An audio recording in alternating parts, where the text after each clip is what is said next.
بسم اللہ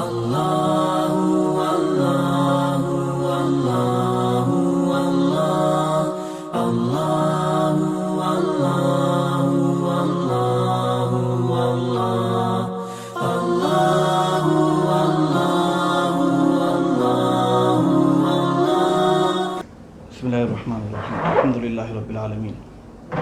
والعاقبۃ للمتقین والصلاة والسلام علی سید الانبیاء والمرسلین وعلی آلہ واصحابہ اجمعین اما بعد فاعوذ باللہ من الشیطان الرجیم بسم اللہ الرحمن الرحیم یا ایہا الذین آمنوا اذا نودی للصلاة من یوم الجمعۃ فاسعوا الی ذکر اللہ وذروا البیع ذلکم خیر لکم ان کنتم تعلمون وقال النبی صلی اللہ تعالی علیہ وسلم من توضأ فأحسن الوضوء ثم أتى الجمعة فاستمع وأنصت غفر له ما بينه وبين الجمعة وزيادة 3 أيام أو كما قال عليه الصلاة والسلام صدق الله العظيم وصدق رسوله النبي الكريم۔ اللہ رب العزت نے انسان کو پیدا فرمایا اور پیدا فرمانے کے بعد جو قرآن شریف میں انسان کی پیدائش کا مقصد عبادت بیان کیا گیا ہے، وما خلقت الجن والانس الا لیعبدون، کہ جنوں اور انسانوں کی پیدائش کا مقصد اللہ رب العزت کی عبادت ہے۔ دوسری جگہ اللہ رب العزت نے قرآن شریف کے اندر ارشاد فرمایا کہ ان اللہ اشتری من المؤمنین انفسهم واموالهم بان لهم الجنہ، کہ اللہ تعالیٰ نے مومنین سے ان کے جانوں کو اور ان کے اموال کو خرید لیا ہے جنت کے بدلے میں، کہ میں تمہیں جنت دوں گا اور اس کے بدلے میں تم اپنی جان اور اپنا مال مجھے دے دو۔ تو ہم بکاؤ مال ہیں، ہم بکے ہوئے ہیں، یہ نہ جان ہماری ہے نہ ہمارے پاس یہ جو مال ہے یہ ہمارا ہے، یہ سب کچھ اللہ رب العزت کا ہے۔ اور اس خریداری کے بعد، اس سودے کے بعد اگر اللہ رب العزت چاہتے تو اللہ رب العزت ہمیں یہ حکم دیتے کہ تم سال کے 12 مہینے اور مہینے کے 30 دن اور ہر دن کے اندر 24 گھنٹے ہر لمحہ تم اللہ رب العزت کی عبادت کرو، میری عبادت کرو۔ تو اگر اللہ رب العزت ہمیں یہ حکم دے دیتے تو کیا یہ اللہ رب العزت کی جانب سے ظلم ہوتا؟ یقیناً نہیں ہوتا۔ کیوں؟ اس لیے کہ جس طرح ہم اپنی ملکیت میں تصرف کرنے کا حق رکھتے ہیں، اسی طرح ہماری جان بھی اللہ رب العزت کی ملکیت ہو جاتی، ملکیت ہے۔ تو اللہ رب العزت ہمیں اگر چاہتے تو یہ حکم دے سکتے تھے تم ہمیشہ میری عبادت میں لگے رہو، لیکن اللہ رب العزت نے ہماری جان بھی ہمیں واپس کر دی، اللہ رب العزت نے ہمارا اپنا مال بھی ہمیں واپس کر دیا کہ میں نے تم سے خرید لیا تھا لیکن میں تمہیں واپس کر رہا ہوں، میں نے تمہاری جان تم سے خرید لی تھی لیکن میں تمہیں واپس کر رہا ہوں، لیکن میرا مطالبہ یہ ہے کہ کچھ وقت تم میرے لیے علیحدہ کر لو، کچھ وقت تم میرے لیے خاص کر لو۔ اللہ رب العزت نے پھر 5 نمازوں کا حکم اللہ رب العزت کی طرف سے آیا اور اللہ رب العزت نے فرمایا کہ ان 5 مواقع پر تم میرے پاس آ کر میری عبادت، جو اصل تمہارا مقصد تھا، پیدائش کا مقصد، اصل جو کام تھا تمہارا اس دنیا میں آنے کا، یعنی میری عبادت کرنا، اس کام میں لگ جاؤ۔ یہ خاص موقع اللہ رب العزت نے ہمیں دیا ہے اپنے اصل مقصد کی طرف آنے کا۔ لیکن ایک سمجھا جائے کہ یہ ہماری بدقسمتی ہے کہ ہم دنیا کے کاموں میں اس طرح لگ گئے، یعنی ایک ایسی چیز جو اصل مقصد نہیں تھا ہماری پیدائش کا، ہم ان کاموں میں لگ کر اپنے اصل مقصد کو بھول گئے۔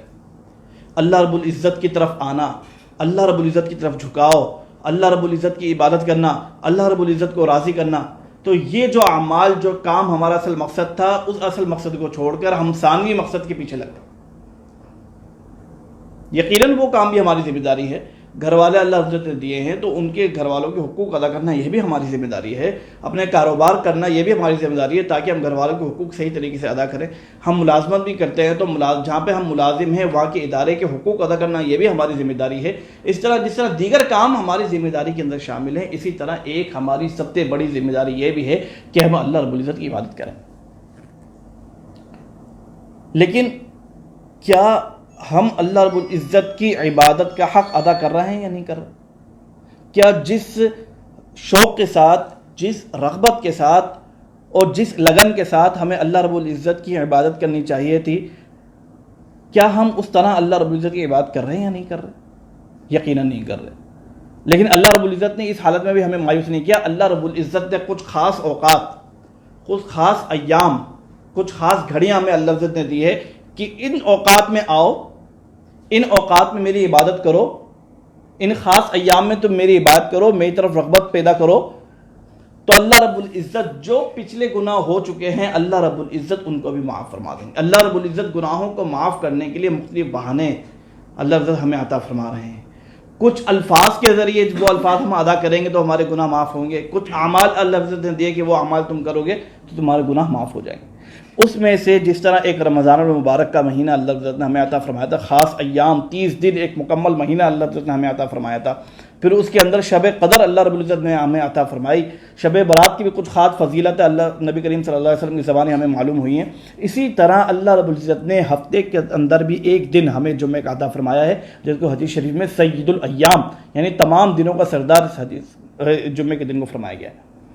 کہ اس دن آ کر تم خاص توجہ اور خاص اعمال کر کے میرے دربار میں حاضر ہو۔ قرآن شریف میں حکم دیا یا ایھا الذین آمنوا اذا نودی للصلاۃ من یوم الجمعۃ فاسعوا الی ذکر اللہ۔ تمام کام چھوڑ کر جب تمہیں اللہ رب العزت کی جانب سے پکارا جائے، اللہ رب العزت کا منادی جب تمہارے لیے اعلان کرے کہ اللہ اکبر، جب نماز جمعہ کے لیے اذان کرے، آواز دے آپ کو فاسعوا الی ذکر اللہ وذروا البیع، تو اپنے تمام کاموں کو چھوڑ کر جو دیگر کام تم نے اپنے ذمہ ڈالے ہوئے ہیں تمام کاموں کو چھوڑ کر فاسعوا الی ذکر اللہ، اللہ رب العزت کے ذکر کی طرف جلدی جاؤ۔ ذالکم خیر لکم ان کنتم تعلمون، اگر تم سمجھتے ہو، اگر تم عقل والے ہو، تمہارے عقل ہے تمہارے پاس، تو ذالکم خیر لکم ان کنتم تعلمون، اگر تمہیں معلوم ہو تو یہ تمہارے لیے سب سے زیادہ بہتر ہے۔ دیگر تمام کاموں سے بہتر یہ ہے جمعہ والا دن کہ جب اللہ رب العزت کے منادی تمہیں آواز دے تو تمام کاموں چھوڑ کر اللہ رب العزت کی دربار کی طرف، اللہ رب العزت کے گھر کی طرف لوٹ چلو، اللہ رب العزت کے گھر کی طرف دو۔ اللہ رب العزت تمہیں اپنی مہمان نوازی کے لیے بلا رہے ہیں، اللہ رب العزت تمہیں اپنا مہمان بنانا چاہ رہے ہیں کہ اللہ رب العزت کے مہمان بنو، اللہ رب العزت تمہاری میزبانی کریں گے۔ لیکن کیا جمعے کے دن کے یہ جو جس طرح ترغیب دی گئی ہے، کیا ہم جمعے کے دن کو اس طرح ہم حاصل کر پا رہے ہیں یا نہیں کر پا رہے؟ اس کی فضیلت ہم اس طرح حاصل کر پا رہے ہیں یا نہیں کر پا رہے؟ نبی کریم صلی اللہ علیہ وسلم نے ارشاد فرمایا کہ جو وضو کرے اور خوب اچھی طرح وضو کرے، پھر جمعے کے دن آئے، جمعے کے لیے آئے اور خاموشی کے ساتھ خطبے کو غور سے سنیں، تو اللہ رب العزت اس کی وجہ سے جمعے اس کے درمیان اور اگلے جمعے کے درمیان جو گناہ ہوں گے ایک ہفتے کے درمیان، وہ اللہ رب العزت وہ گناہ معاف فرما دیں گے۔ وزیادۃ ثلاثۃ ایام، اور مزید 3 دن کے اللہ رب العزت کے گناہوں کو معاف فرما دیں گے۔ اللہ رب العزت اس عمل کے بدلے، جمعے کی نماز کے بدلے، صرف جمعے کی نماز ادا کرنے پر اللہ رب العزت گناہوں کو معاف فرما دیں۔ تو یہ اللہ رب العزت کا فضل نہیں ہے ہمارے لیے؟ پھر نبی کریم صلی اللہ علیہ وسلم کے اعمال کے ذریعے اللہ رب العزت نے کچھ جمعے کی نماز کے لیے کچھ خاص جو ہے اعمال، جس طرح غسل کر کے جانا، خوشبو لگا کے جانا، اور جمعے کی نماز میں کے لیے جتنا جلد ہو سکے اتنا مسجد کے اندر پہلے سے پہنچنا۔ حدیث شریف میں آتا ہے کہ جو جمعے کی نماز کے لیے اول وقت میں پہنچتا ہے تو اس کے لیے 1 اونٹ قربان کرنے کا ثواب لکھا جاتا ہے۔ ہاں، ہم میں سے کسی کی اوقات اتنی ہو سکتی ہے، کسی کو اللہ نے اتنا دیا ہو 1 اونٹ قربان کرے، لیکن قربانی کے دنوں پہ ہم یا ایک جو ہے حصے پر یا ایک قربانی کے جانور پر لے آتے ہیں۔ اونٹ قربانی کرنا یہ بڑا قربانی شمار کی جاتی ہے، لیکن اللہ رب العزت صرف جمعے کے دن جلدی نماز کے لیے آنے پر، مسجد آنے پر اللہ رب العزت 1 اونٹ کی قربانی کا ثواب ہمیں عطا فرماتا ہے۔ تو یہ کیا ہم اس ثواب کے لیے کوشش کر رہے ہیں؟ کیا اس ثواب کے لیے ہم ریس لگا رہے ہیں؟ یقیناً نہیں لگا رہے۔ کیوں؟ اس لیے کہ ہمیں معلوم نہیں۔ جب معلوم ہو گیا تو انشاءاللہ تعالیٰ اللہ رب العزت ہمیں اس کی توفیق بھی دیں گے اور ہمیں انشاءاللہ تعالیٰ ترغیب بھی ہوگی اس کی۔ تو ایک تو یہ کہ جمعے کی نماز سے پہلے کچھ اہتمام کے غسل کر کے آنا، اور ہر شخص کرتا ہی ہے، اور جمعے کے لیے جلد سے جلد پہنچنا۔ ہماری کوشش یہ ہوتی ہے کہ بس جتنا ہو سکے گا، جب خطبہ بس شروع ہی ہونے والا ہوگا نا تو اس وقت میں پہنچوں گا۔ حالانکہ خطبہ اصل تو خطبہ ہی ہوتا ہے جمعے کی نماز میں، یہ تقریر جو ہے اس کا تو یہ بعد میں ہوا ہے۔ نبی کریم صلی اللہ علیہ وسلم کے زمانے میں تو خطبہ ہی ہوتا تھا، جو عربی زبان کا خطبہ ہوتا تھا، کیونکہ زبان ہی عربی تھی، تو یہ تقریر کا رواج بعد میں چلا۔ لیکن یہ کوشش یہ کرنی چاہیے کہ تقریر کے دوران ہی جب ہو رہی ہو تو کچھ اچھی بات سننے کو مل جائے گی، کیونکہ عربی خطبہ ہمیں سمجھ میں عموماً تو آتا نہیں ہے، تو اسی کا کچھ خلاصہ جو ہے یا اس کی تشریح کچھ جمعے کے جو بیان ہوتا ہے اس میں بیان کرتی جاتی ہے۔ لیکن ہم اس نیت سے جائیں کہ اللہ رب کے نبی نے فرمایا کہ ہمیں 1 اونٹ قربانی کا ثواب ملے گا، تو اس ثواب کو حاصل کرنے کے لیے ہم جائیں۔ ایک تو یہ کہ جمعے کی نماز کے لیے کوشش کر کے جلد از جلد مسجد کے اندر یا جس جگہ جمعہ ہو رہا ہے اس جگہ پہنچا جائے۔ دوسرا یہ کہ جمعے کے دن کے کچھ خاص اعمال اور ہیں۔ ایک عمل جو خاص عمل جمعے کا بیان کیا جاتا ہے وہ جمعے کے دن سورۃ الکہف کا پڑھنا۔ سورۃ الکہف کے بارے میں جو روایت آئی ہیں کہ بسا اوقات کچھ روایت ایسی ہیں جو پوری سورۃ کہف پڑھنے سے متعلق ہیں، اور کچھ روایت ایسی ہیں جو ابتدائی اور آخری آیت پڑھنے سے متعلق ہیں، اور اس کے بارے میں جو فضیلت جو بیان کی گئی ہے، مختلف فضائل مختلف احادیث میں بیان کیے گئے ہیں۔ ایک حدیث میں آتا ہے کہ نبی کریم صلی اللہ علیہ وسلم نے ارشاد فرمایا کہ سورہ کہف پڑھنے کی وجہ سے پورے ہفتے کے اندر جو فتنے آنے ہوں گے اللہ عز فتنے سے محفوظ فرمائیں گے، حتیٰ کہ اگر اس ہفتے کے دوران دجال کا ظہور بھی ہوگا تو اللہ عز دجال کے فتنے سے بھی حفاظت فرمائیں گے۔ دجال کا فتنہ بڑا فتنہ بیان کیا گیا، لیکن اس اللہ رب العزت سے سورہ کہف پڑھنے کی وجہ سے دجال کے فتنے سے بھی محفوظ فرمائیں گے۔ اور بعض روایت میں اس کی ایک فضیلت بیان کی گئی ہے کہ انسان کے لیے ایک نور اس کے جسم میں سر سے لے کر پیر تک ایک نور جو ہے نا اس کو دے دیا جاتا ہے، جو ابتدائی آیت جو آخری آیت پڑھتا ہے۔ اور بعض روایت میں آتا ہے کہ جو پوری سورۃ الکہف پڑھتا ہے تو سر سے لے کر پیر تک اور زمین سے لے کر آسمان تک ایک اس کے لیے نور ہوتا ہے۔ تو سورۃ الکہف کی بھی فضیلت بیان کی گئی ہے۔ تو یہ فضیلت چاہے آپ یہ سورۃ الکہف چاہے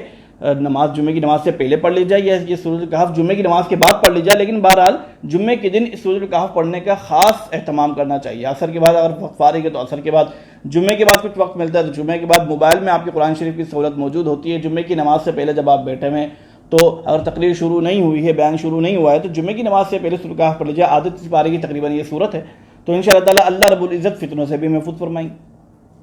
اور جمعے کے دن کا ایک خاص عمل جو ان تمام اعمال میں بالکل ایک الگ حیثیت رکھتا ہے، اور وہ ہے نبی کریم صلی اللہ علیہ وسلم کے اوپر درود شریف کی کثرت کرنا۔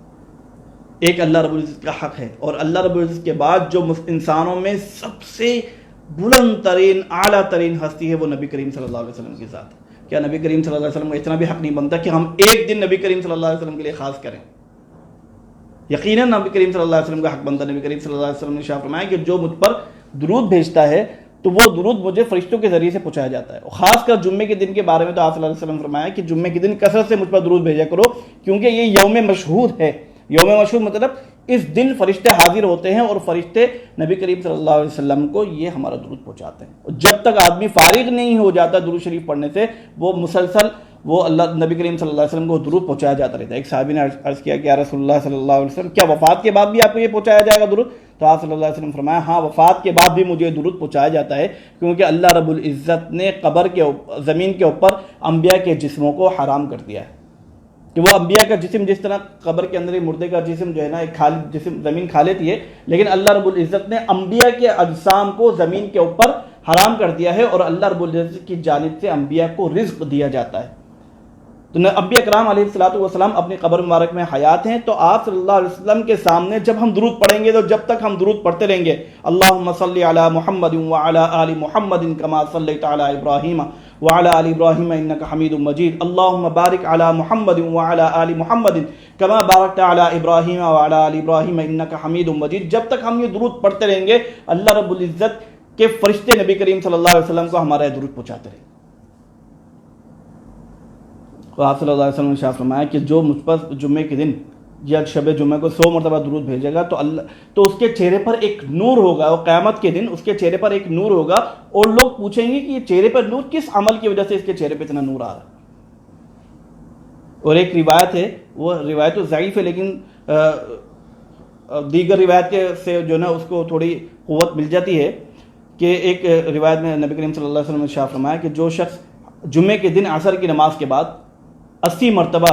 یہ درود شریف اللہم صلی علی محمد النبی الامی وعلی آلہ وسلم تسلیما کثیرا،